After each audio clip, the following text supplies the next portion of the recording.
And our next speaker I want to introduce is the President and CEO of Avolve Software, Ron Loback.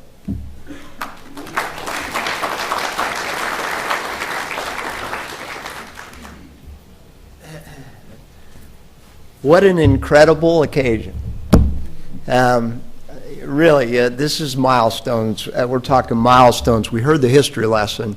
The reality in the history of the product is pretty interesting in the sense that in 2001, maybe, 2002, Dwayne Green, our product zealot, convinced me while I was working for Informative Graphics that there was really a need for this thing in the reprographics market.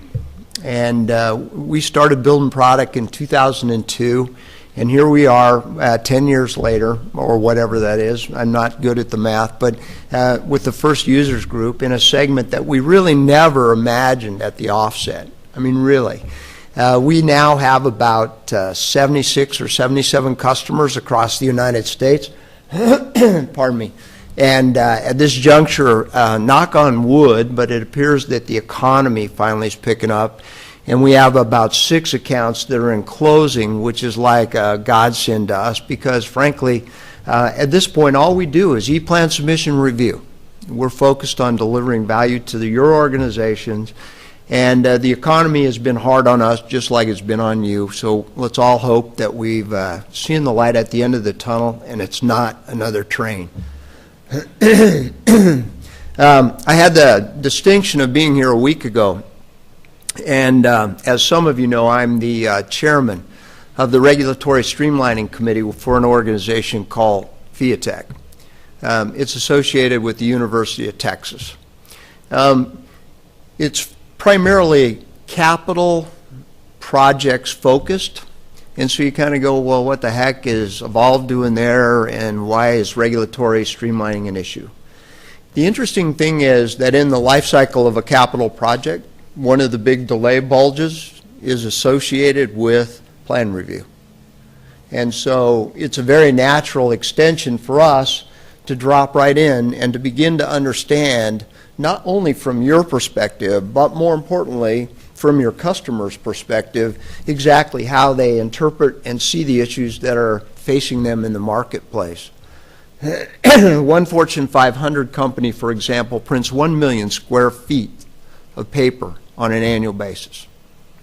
1 million square feet for plan review. The estimated cost, non-publicized estimated cost, of delays for their capital projects is $40 to $50 million. That's straight off the bottom line. So this is a big deal. And that's why we're very proud to be involved. And the interesting thing is Avolve pioneers, and more importantly, our customers are pioneers. You're the pioneers. There's more cumulative value and knowledge about electronic plan review in this room probably than there is anywhere in the United States. You guys, the Florida area, have been incredible. We have the best user group and best users in Florida of anywhere in the United States. And there's some people that deserve recognition. First and foremost, when I presented to the board here at Osceola, it was the Vision Streamlining Award from FIATEC. And I think it was well deserved because, frankly, if it wasn't for them, we wouldn't have gotten a toehold in Florida. And I don't know how many for a fact, but I would venture to say, if not everyone in this room, at least most everyone in this room had a visit or spent time talking to Tim and Jeff about the product in the course of their acquisition. So we felt it was well deserved, especially in the sense that they stepped up and addressed this problem in a very, very early fashion. In 2006, e-plan submission was a CD with a PDF file on it that you dropped off at your building department, and then it was printed. So you got a set of prints. So you always end up with a set of prints. The high record is 26 copies on a per application for a commercial building that we found, and the low is about 3. You figure 3.5 average resubmits for a commercial project. That gives you an idea of the magnitude of paper that we're talking about across the United States. So this continues to be something that everybody that works for us in Avolve has a passion for. You know, I'm a little altruistic. I'm old. This is probably the last thing I'll do before I retire, if that's ever possible, based on our current economy. But I consider this to be something that my grandchildren are going to benefit from. You know, it's nice to have a job and have a passion for something that really makes a difference. And that's what you're doing. You're in a position to make a difference. You are the visionaries. As we work forward in this digital review process that materializes to try and improve the relationship between you and your commercial customers, a couple projects materialized that make for kind of a transformation platform. You really stepped up and took the first project as a matter of course, which is e-plan submission and review.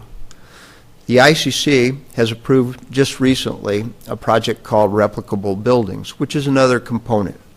Replicable buildings implies, if it's adopted by the ICC, that if I have had a plan review done in another jurisdiction for a building that has less than 5% of a change in certain areas, that it should expedite the plan review and make a commercial review much easier. Doesn't affect your fees. You get paid exactly the same amount, but theoretically the review history should help convince you to expedite and move it through the process faster. The third component within the digital review framework that we're looking at is it's called the AutoCodes project. They're currently finishing up phase 1, proof of concept. That phase 1 proof of concept really took egress and accessibility as the first two code sets. The idea is to create a rule set and then use a 3D model, run the 3D model output against a rule checker and see what you get. We have 16 jurisdictions that are participating. Of the 16 that are participating, I think 13 or 14 are customers of Avolve. And we have an interesting result set. We took a 2D plan set, pushed it out to them and said, do a normal review like you usually would. We had the IC standard building code checklist that Bill put together in a PDF to make sure we had consistency on questions and comments. We got the responses back. We got from 1 comment to 44, kind of a wide range. Suffice it to say that it didn't pass, the plan set, but it didn't pass in trying to understand why it didn't pass. It was broken down into 2 major categories. Just didn't pass because of a code violation, but not enough information related to the code violation to help anyone understand how to do the correction of the code violation to resubmit. And the other one was needed more information, but there was no definition to need more information. So it really put a commercial property owner kind of in a quandary. You know, it's like, that might make me a little frustrated. How do I get my plan set approved? So those are the things that we're finding. Next step is we're going to do the same check with a 3D plan set, and then we're going to teach the jurisdictions how to do the plan review, and then we're going to assess results and see how that goes. I think the moral of the story, or the net of it, is that within the next 5 to 7 years, your job is going to change significantly. You're going to go from a 2D plan review person to a consultant. Your image needs to change. It's not often that you hear people say, gee, I'm going to go down and take my building inspector or my plan review friend to lunch. I might take the fireman. I might ask the fireman to lead the parade, but building inspections and plan review really aren't at the top of people's social lists right now. And I think that's a problem. I really do. So what we're going to do, and what you're going to do, oh, thank you, is transition. In the next 5 years, you're going to go from a perceived impediment to a perceived partner, from a perceived cost to a perceived value. And I believe that's possible. And you're going to help us understand how to carry that message forward, because we try and encapsulate what you learn, carry that back forward into the product, and then more importantly take it out to the commercial segment and say, here's their side of it. Here's what they're struggling with. I want to take just a minute and branch off, and I'm going to have Deborah, our awesome audio person, run a video for us. You're lucky today. We get to see lots of movies, and then I'll come back and close.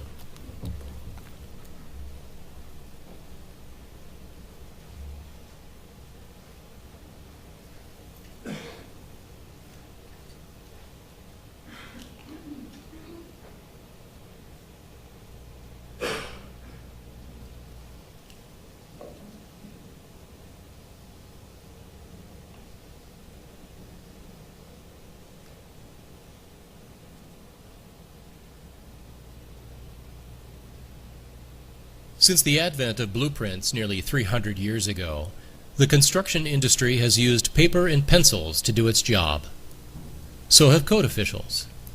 But while a number of progressive architects, engineers, and contractors have started using computer-aided technologies on their projects, plan review and building code compliance has, well, stayed pretty much the same. Paper-intensive, tedious, slow, inconsistent, sometimes inaccurate, and finally, rather costly. Now, that is, until now. The time has come for a code check revolution, where new and innovative technologies are applied to the regulatory process.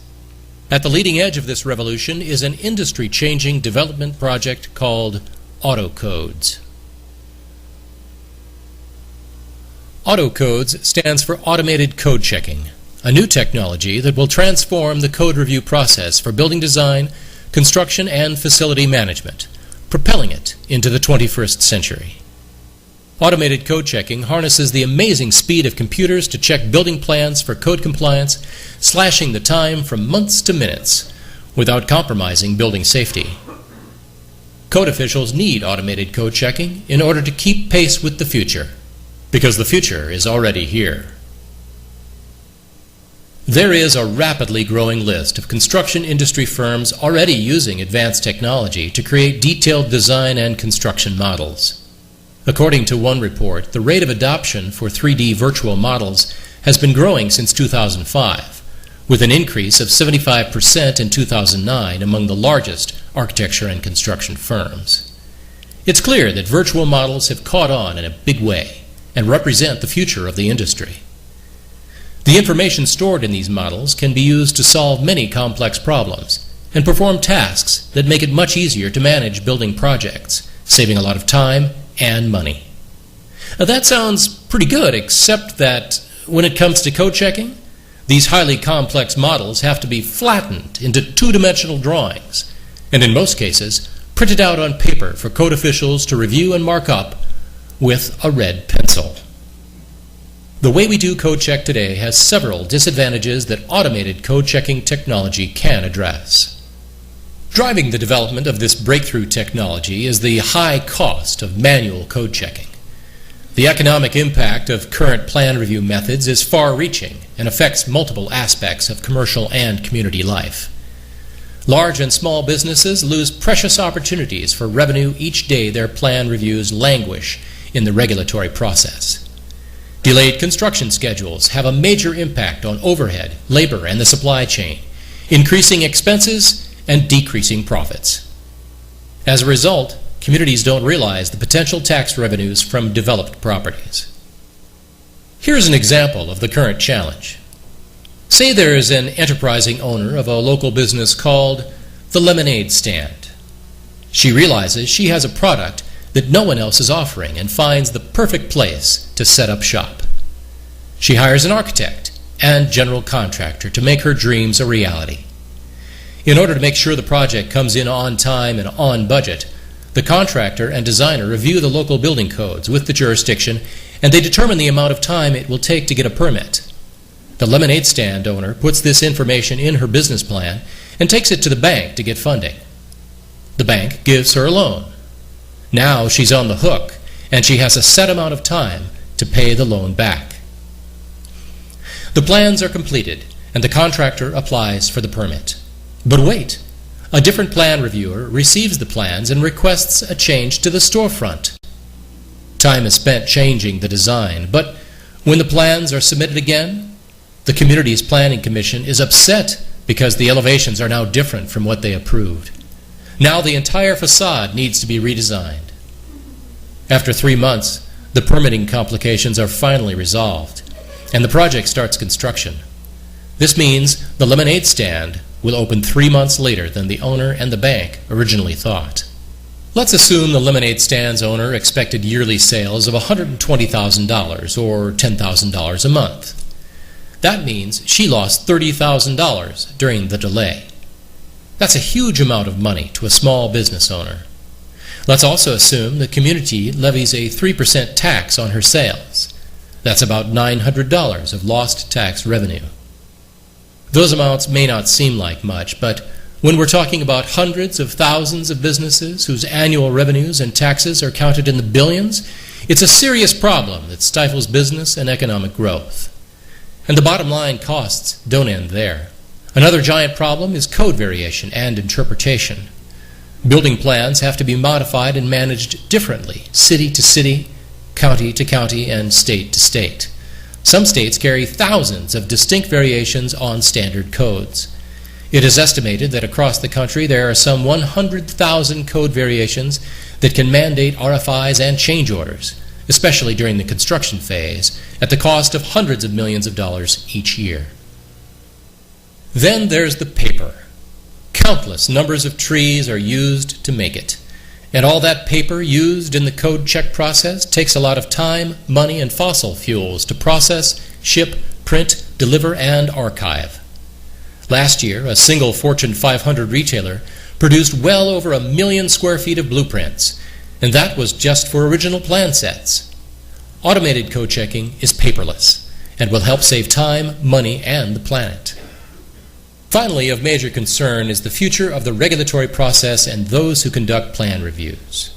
In recent years, because of the slow economy, review departments have cut back on staff.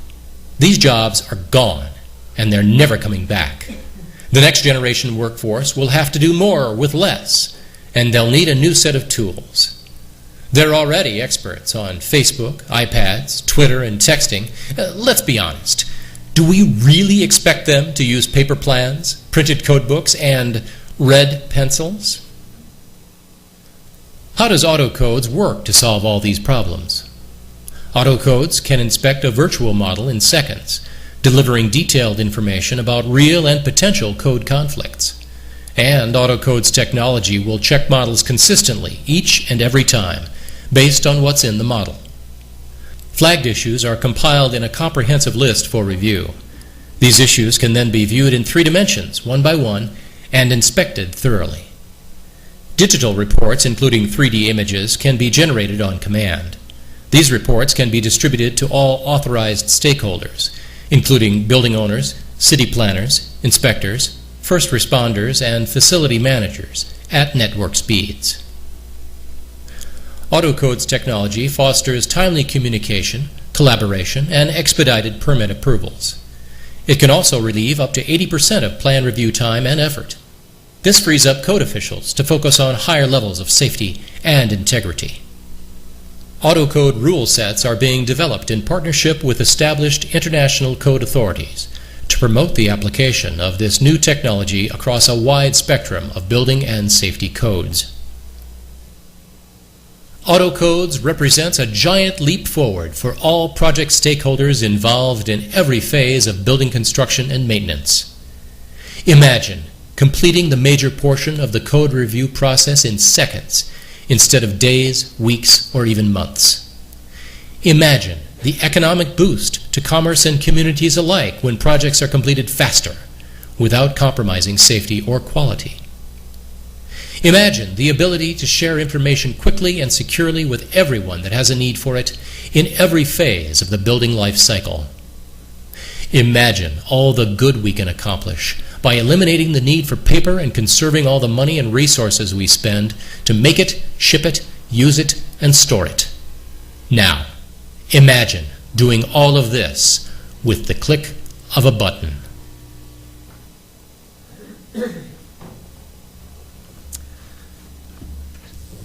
That gives you some perspective or insight from the commercial segment about what the problem really looks like, what they're trying to address. We're using it in an educational framework, talking to a lot of the organizations like the AIA, the engineers around the country, trying to get them to recognize and be more willing to use paper, get rid of paper, and use electronic medium. Digital seals and signatures continue to haunt us. That's the 4th project within the framework of the digital review. The digital review package that we're putting together. And we're beginning to get some really heavy momentum. We're shown at the BIM conference. We're talking to all the right organizations. And the interesting thing is that you folks represent the pioneers in the regulatory side. So the headway is being made. We're beginning to get traction. All of a sudden, everybody's going, gee, wouldn't it be easier if we did this electronically? So I commend you. This is your users' conference. The value of this conference can only be measured by how much you decide you want to share what you know, because each one of you knows a little something that the other ones don't. And that is really personified to me by Gregory. Every time I meet with Gregory, I go, gee, I didn't know that. You can do that? And I think that you have exactly that Gregory opportunity. You're all here.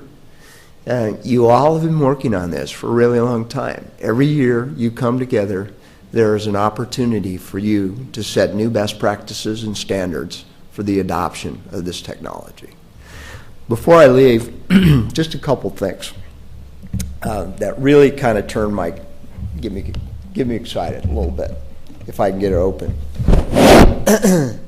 Now, according to Dwayne, this is going to work the minute I turn it on, but I don't see it happening. So he's going to come up here. And We'll use this one. yeah, see, I'm not a Mac man. This is my, yeah, thank you. Yeah.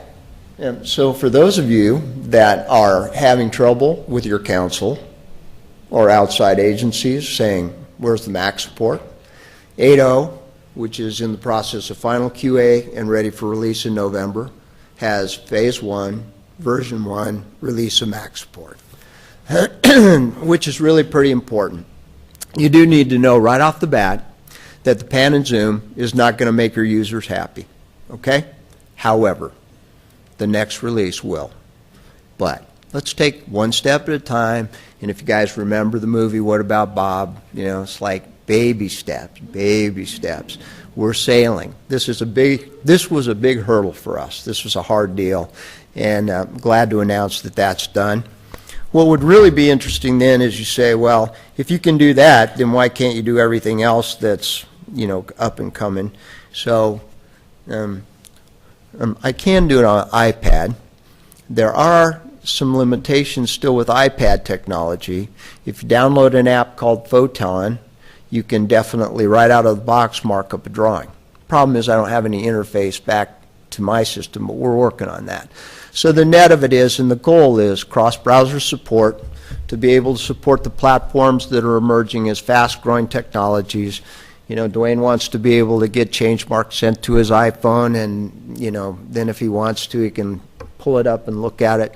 And I think all of that stuff is really doable within the course of the next 12 to 15 months. So I really appreciate your patience. I appreciate your support. Everyone from Avolve, thanks you for being our customers. And like I said, your conference, success or failure, really rests with you. Thank you very much.